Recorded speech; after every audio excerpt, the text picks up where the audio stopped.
Bonjour et bienvenue dans l'espace Deux femmes à cheval, un espace où on apprend à mieux connaître et à mieux comprendre les chevaux et où on cherche à communiquer avec eux avec un cœur et un esprit ouverts. Ce week-end, j'ai donné un stage de travail à pied. C'était un stage de perfectionnement, on va dire, puisque la personne avait déjà effectué un stage de base avec moi.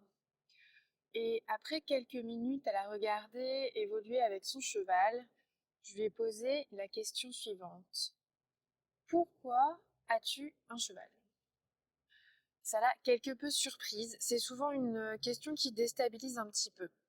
Alors, il y a beaucoup de réponses possibles à cette question, parce que la plupart du temps, les gens commencent par me répondre à la question dans le sens qu'est-ce que tu veux faire avec ton cheval?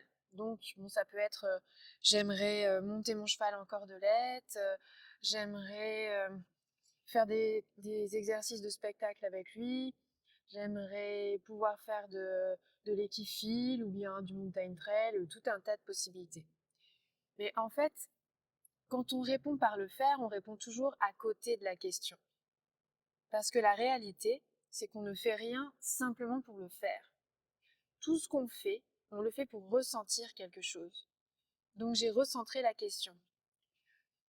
Qu'as-tu envie de ressentir quand tu es avec ton cheval? Et là, la personne a eu les larmes aux yeux. Peut-être parce qu'elle s'est rendue compte que ce qu'elle cherchait à ressentir, c'était ce qu'il y avait de plus important pour elle, et que là, tout de suite, elle ne ressentait pas ce qu'elle voulait ressentir avec son cheval. En réalité, la plupart des gens vont vers les chevaux pour la même raison. Et on n'est pas très originaux.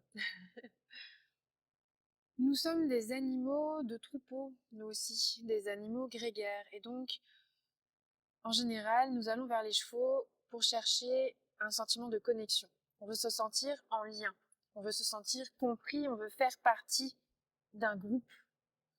Et quand on va vers les chevaux, c'est très souvent parce qu'on ne retrouve pas ça chez les humains. Enfin, ça, c'est un autre sujet encore, mais on va vers eux pour ça. Pour faire partie de quelque chose, pour avoir ce sentiment de connexion. Et puis, bien sûr, secondairement, on va dire, tout ce qu'on fait dans la vie, c'est pour ressentir du positif. Donc c'est pour ressentir du plaisir, pour ressentir du bien-être, pour ressentir des énergies et des émotions positives. Évidemment, personne ne va vous dire qu'il fait quelque chose pour être triste. Donc c'est ça qu'on veut ressentir, du plaisir, du bien-être, de la joie, du bonheur, un sentiment de connexion. Alors, c'est une très bonne question à se poser, je trouve, quand on a un cheval. En plus, quand c'est l'autre, ça demande beaucoup d'investissement en temps, beaucoup d'investissement en argent, beaucoup d'investissement en efforts. Alors, la vraie question, c'est de savoir, est-ce que tout cet investissement que je fais dans cette relation avec mon cheval me permet d'obtenir ce que j'ai vraiment envie de ressentir à travers cette relation? Est-ce que ça me permet de ressentir de la joie, du bien-être, du bonheur, de l'épanouissement et un sentiment de lien et de connexion? Parce que si on met tous ces efforts en place pour finalement ne pas ressentir ce qu'on était venu chercher à la base, c'est quand même dommage. Et malheureusement, il est assez rare que les gens à qui je pose la question puissent me répondre que oui, à 100%, ils ressentent ce sentiment de connexion avec leur cheval et ils ressentent cette joie, ce bonheur, ce bien-être, cet épanouissement à chaque instant qui passe avec lui. Parce que malheureusement, même si on vient au cheval avec cette envie, eh bien, la plupart du temps, on ne trouve pas tous les outils pour que cette envie, elle soit remplie. C'est-à-dire que on ne trouve pas tous les outils pour créer avec le cheval cette relation épanouissante, cette communication claire, simple, harmonieuse. Et beaucoup de gens, beaucoup de cavaliers se retrouvent avec leurs chevaux ou avec ceux qu'ils montent dans des situations conflictuelles, dans des relations conflictuelles. Et donc, ils passent la majorité du temps où ils sont avec les chevaux à se battre contre eux, à essayer de leur imposer des choses et à vivre finalement des émotions qui ne vont pas être aussi positives que ça, avec beaucoup de frustration, de déception, avec parfois des sentiments de rejet ou d'abandon, ou d'échec aussi. Et je trouve ça vraiment triste. Je trouve que la première chose que l'on devrait chercher à mettre en avant quand on est avec un cheval, c'est vraiment la qualité du lien, la qualité de la présence, la qualité du moment. Parce qu'en fait, cette qualité, c'est nous qui en sommes garants. C'est nous qui venons vers le cheval. Lui, il n'a rien demandé. Lui, bien sûr, quand il entre en lien avec quelqu'un, il a probablement la même aspiration, mais ce n'est pas lui qui fait le choix conscient de venir vers nous. Il ne se lève pas un matin en se disant « Tiens, je vais choisir un humain et je vais essayer de développer avec cet humain une jolie relation ». Donc c'est nous qui avons la responsabilité, qui portons la responsabilité de cette relation. Donc c'est à nous de faire en sorte qu'elle vienne répondre à nos attentes et puis aussi, si possible, qu'elle vienne apporter du positif à notre cheval. C'est même pas si possible d'ailleurs, c'est un peu une condition sine qua non pour que ce soit éthique d'avoir une relation avec lui. Il faut bien sûr que ça passe par son plaisir en premier lieu. Et ce qui est certain, c'est que si nous, ça ne nous apporte pas ce plaisir et cet épanouissement, bien il n'y a aucune chance que lui, il puisse trouver ce plaisir et cet épanouissement dans cette relation. Puisque forcément, si on est dans des émotions qui vont être un petit peu négatives, un petit peu compliquées, dans de la frustration, dans de la déception, dans de la colère, etc., eh bien lui, il ne va pas pouvoir passer un bon moment à nos côtés.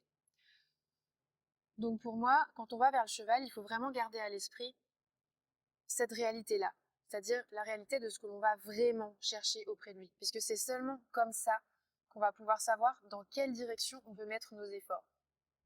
Et nos efforts, ils devraient aller en premier lieu à la construction du lien, de la relation, pour faire en sorte qu'on puisse trouver cette joie, ce bonheur, cet épanouissement dans ce lien, dans cette relation.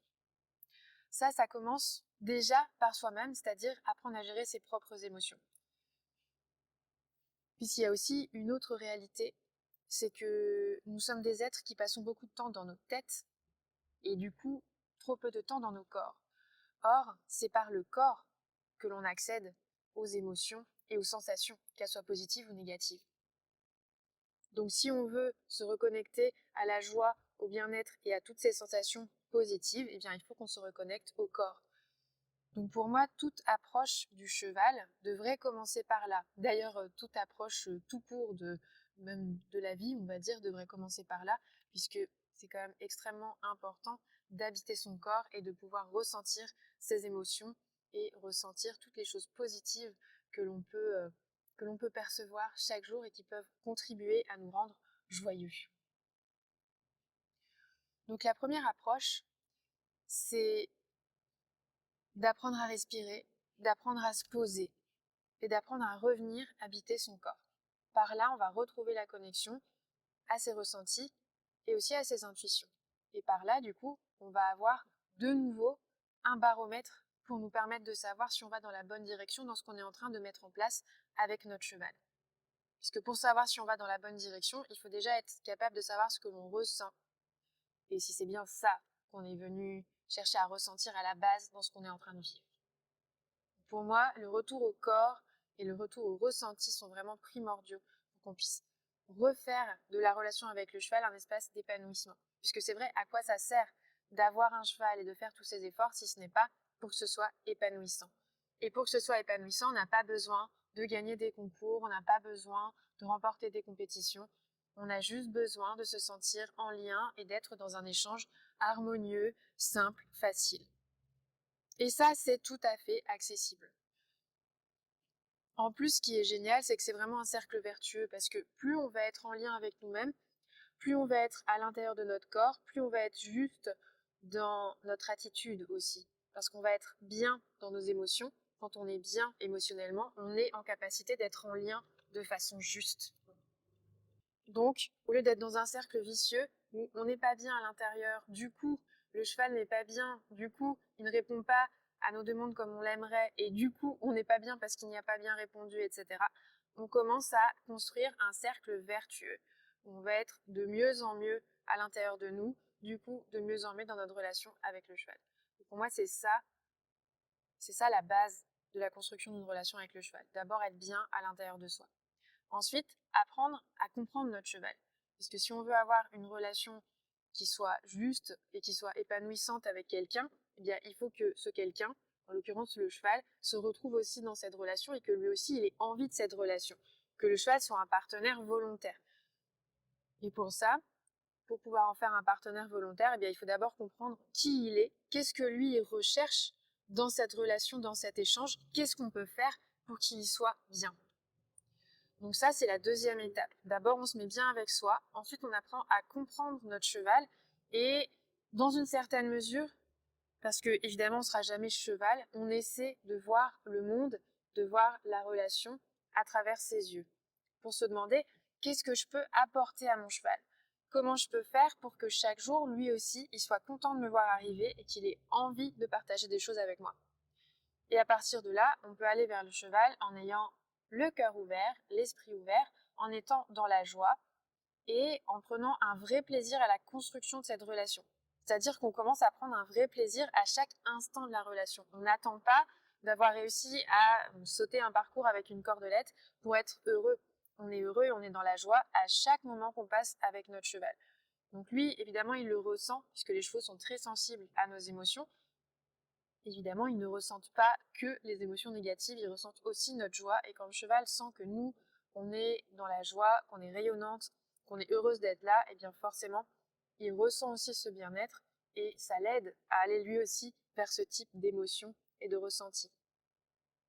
C'est la contagion émotionnelle qui est possible autant entre humains qu'entre un humain et un animal, à partir du moment en tout cas où celui-ci a la capacité de lire nos émotions, et c'est le cas du cheval, donc il est aussi sensible à la contagion émotionnelle. Encore une autre façon de créer un cercle vertueux à partir du moment où on est revenu en contact avec soi-même. Donc pour moi c'est ça, l'approche du cheval. Revenir à soi, retrouver la connexion avec son corps, avec ses ressentis, avec sa recherche véritable, qui est la connexion, la joie et le bien-être, apprendre à connaître et à comprendre son cheval, et ensuite apprendre à communiquer avec lui, de façon à pouvoir créer une communication qui va être claire, parce qu'à partir du moment où notre communication avec le cheval va être claire, on va pouvoir justement avoir des conversations avec lui qui vont être simples, qui vont être fluides, qui vont être évidentes, et donc nos échanges vont devenir harmonieux. Et là, on va se retrouver vraiment dans une chouette relation avec notre cheval, puisque notre quotidien va être vraiment simple, d'une part, et d'autre part, parce qu'on va vraiment prendre plaisir à chaque instant de ce quotidien. Parce que tant qu'on est dans notre tête, tant qu'on est en train de se projeter dans l'avenir, ou bien dans le passé, en train de réfléchir à tout ce qu'on a encore à faire, à toutes les choses qui ne vont pas, à toutes les choses dont on doit s'occuper quand on aura fini notre moment avec le cheval, quand on est en train de stresser d'un millier de façons, on n'est pas là. On n'est pas là pour vivre toutes les choses positives et pour se rendre compte de tout ce qui est chouette dans notre relation avec le cheval. Déjà, quand on habite vraiment son corps et qu'on habite vraiment le moment, le simple fait d'être là et de passer un moment avec un cheval, ça devrait déjà nous remplir de joie. Parce que c'est une chance incroyable de pouvoir passer un moment avec un cheval, de pouvoir juste respirer avec lui, être avec lui et d'avoir la chance d'avoir comme problématique du moment comment pourrais-je apporter de la joie à mon cheval. C'est extraordinaire, c'est génial. En plus, dans ce lien avec le cheval, en général, on se trouve quand même à l'extérieur, donc on est aussi en lien avec la nature. On peut être touché par toute la beauté de cette nature, par le ciel magnifique, par le chant des oiseaux, par les odeurs de la nature. On a le sol qui nous soutient en dessous de nous, on a toute cette nature qui est là pour nous. Rien que ça, rien que le simple fait d'être dehors avec un cheval, c'est déjà extraordinaire, c'est déjà une chance incroyable, et si on en a vraiment conscience, ça nous met déjà dans la joie. C'est un super point de départ pour aller chercher encore plus derrière.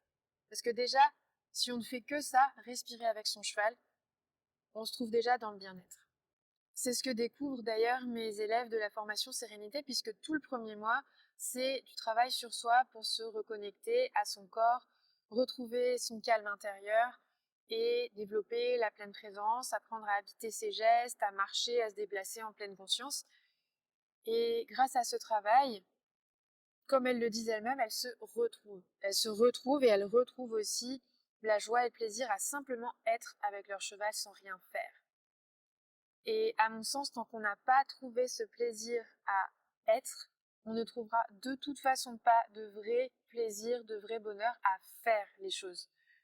Puisque finalement, pour être bien quand on fait les choses, il faut d'abord être bien. Il faut être bien, et le défi, c'est en réalité de rester bien quand on fait les choses, c'est-à-dire de continuer à être bien à partir du moment où notre esprit, notre mental ont besoin d'être de nouveau activés, puisque ce sont eux qui nous empêchent à la base d'être bien. À la base, c'est notre mental avec toutes les histoires qu'il raconte et qu'il nous raconte qui fait qu'on n'est pas bien. Donc si on arrive à switcher le mental, en général, on est vraiment bien. On a tout ce qu'il nous faut dans ce moment avec notre cheval. Donc à partir de là, il faut simplement qu'on arrive au moment donné où on réintroduit ce mental à rester quand même connecté avec soi et avec ses ressentis pour rester quand même dans le positif. Et c'est un apprentissage qui nous apporte beaucoup plus que simplement d'être en lien avec notre cheval dans la joie. Parce que c'est une capacité qui nous permet d'être bien avec nous-mêmes aussi, avec les autres, dans tous les moments de nos vies, pas seulement avec nos chevaux. Donc pour moi, c'est une vraie compétence qu'on acquiert avec ce travail-là qui va complètement transformer notre vie. Ça va pas évidemment transformer les choses que l'on vit, mais ça va transformer radicalement la façon dont on vit ces choses. Et ça change vraiment tout. C'est-à-dire qu'on continue à vivre les mêmes expériences, sauf qu'on les vit dans une qualité qui est complètement différente. On les vit en étant à l'intérieur de soi, connecté à ses sensations et connecté à tout ce qui est positif. Et honnêtement, il y a toujours du positif autour de nous, il y a toujours une sensation, un ressenti positif auquel on peut se connecter et auquel on peut choisir de donner notre attention. Parce qu'en réalité, c'est ça, c'est un choix. C'est le choix de ce sur quoi on va porter notre attention. Est-ce que je porte mon attention sur ce que je suis en train de vivre là, maintenant, tout de suite, et toutes les choses positives qui sont autour de moi dans cet instant? Ou est-ce que je fais le choix de me concentrer sur toutes les choses que je n'ai pas encore atteintes, tous les objectifs que me souffle mon mental, que me souffle mon ego, et que je n'ai pas encore atteints? C'est aussi simple que ça. Donc si toi aussi, tu veux retrouver cette sensation de connexion, tu veux retrouver cette joie, ce bonheur, cet épanouissement, et passer des moments avec ton cheval où tu vas être tellement bien, tu auras tellement souri, que tu en auras mal aux zygomatiques, eh bien commence par ça, commence par faire le choix de revenir à l'intérieur de toi, de recommencer à respirer pleinement et consciemment, de te donner cette autorisation, de laisser ton esprit se calmer et investir complètement ton corps, ce qui va l'occuper suffisamment pour qu'il arrête de tourner en boucle sur tout un tas de choses qui, de toute façon, sont à 80% non seulement négatives, mais aussi identiques à ce sur quoi il a tourné la veille, donc totalement inutile. Et fais le choix de te reconnecter avec tes ressentis, quitte à commencer par un retour à tes émotions et un petit tour chez un thérapeute, par exemple, qui va pouvoir t'aider à relâcher les émotions que tu n'as pas voulu entendre et qui sont restées là à l'intérieur de toi, puisque des fois ça commence par ça, quand on se reconnecte à soi, on retrouve toutes ces émotions qu'on a essayé de glisser sous un mouchoir, mais sache que ça ne fonctionne pas. Et à partir du moment où on s'y connecte, où on accepte de ressentir la peur, la colère, la tristesse, et de leur donner suffisamment d'espace d'écoute pour pouvoir les relâcher, et bien là, on peut de nouveau accéder à la joie. Puisque, breaking news, on ne peut pas faire le choix d'être connecté à la joie, mais de dire non à toutes les autres émotions, c'est impossible, c'est un package.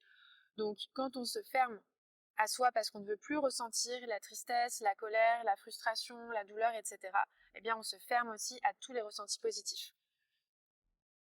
Mais rassure-toi, ça fait un bien fou de relâcher tout ça. Et derrière, ça te permet vraiment de te réouvrir à cette joie. Donc, fais ce travail, fais le choix de revenir à toi, fais le choix d'écouter toutes les choses qui ont besoin d'être entendues à l'intérieur de toi.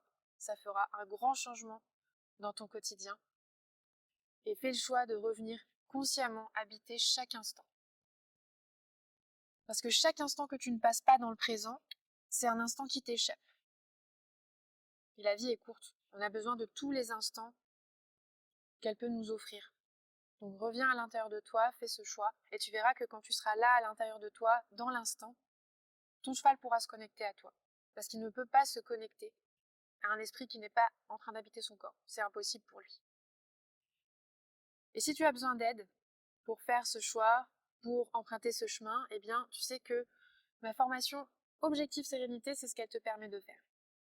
Donc, vas-y, rejoins-nous dans cette aventure parce qu'on est énormément, on est des centaines de cavalières à avoir déjà pris ce chemin et à avoir vraiment retrouvé la connexion à nous-mêmes et la connexion à notre cheval.